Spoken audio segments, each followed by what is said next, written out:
Ryan, he's Scott, and we're now joined by KCSU Sports Director Megan Connor. Thanks for coming on. She's the beat writer for the CSU volleyball team. So guys, let's start with that. The team is rolling through conference play, now tied for UNLV in the conference. Guys, how far do you see this team going?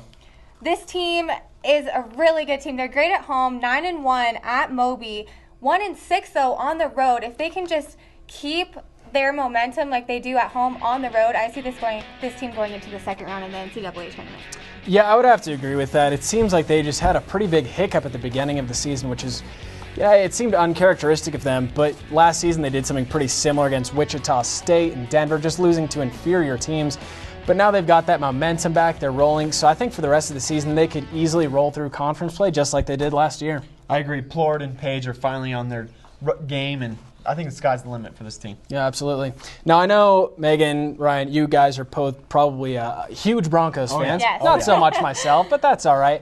So this weekend, probably a little boring for you. You know, they were on a bye. But this coming week, the Broncos play the Saints. They gave the Chargers some trouble. They've given the Packers some trouble. Mm-hmm.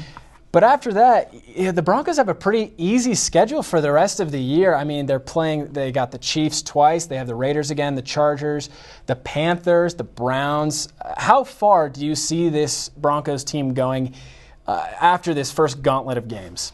Well, like you said, they have a pretty easy schedule after this week, and they have had a rough schedule so far. It's been kind of unfortunate for the Broncos, but they're getting better every single game. This Saints team, though, is not one to be underestimated. They did start off pretty rocky, but they are going to come out with a fight for sure. I see this Broncos team winning the AFC West, but I do see the Texans winning the AFC as a whole. Yeah, I agree. Drew Brees is back to his old ways, that's for sure. But the thing that concerns me about the Broncos right now is we're not a first-half team. We need to correct that. If we don't, we won't make the playoffs at all, I think. But the chemistry has changed and gotten better each week. So I see this team going divisional, maybe even AFC Championship against the Texans. Yeah, I mean, that's an optimistic view, but I think you're absolutely right. I mean, the Saints really know how to put up points. That's one thing that they have not forgotten how to do this year. So I think if the Broncos can stand up to them, keep that defense rolling like they've been able to, I think they're set, actually.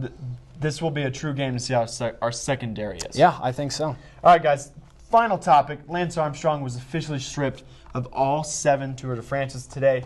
He lost all his endorsements as well. Do you think he's getting the fair, or do you kind of feel sorry for him?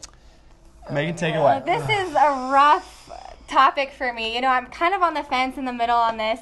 I think it's great what he accomplished, and he's a great philanthropist and raised a lot of money for breast cancer awareness, but he's a cheater. And so it's kind of like, would he have accomplished all that? Would he have raised that much money if he hadn't cheated? So I think it's somewhat fair. He did raise a lot of money, and that's not going to be taken away from him. All right. I think one of the most interesting thing is he took 15 years worth of drug tests and passed every single one. I mean, if the system can't catch him after that many drug tests, I don't really think it's him. I think it's the system. And what he was able to do outside of the sport, he raised $470 million for cancer research and cancer awareness. I have so much respect for him as just a human being. I don't think that any stripping of any titles can really take away from that. I think he's just going to be one of the great people. I agree. He'll always be the face of bicycling. Absolutely.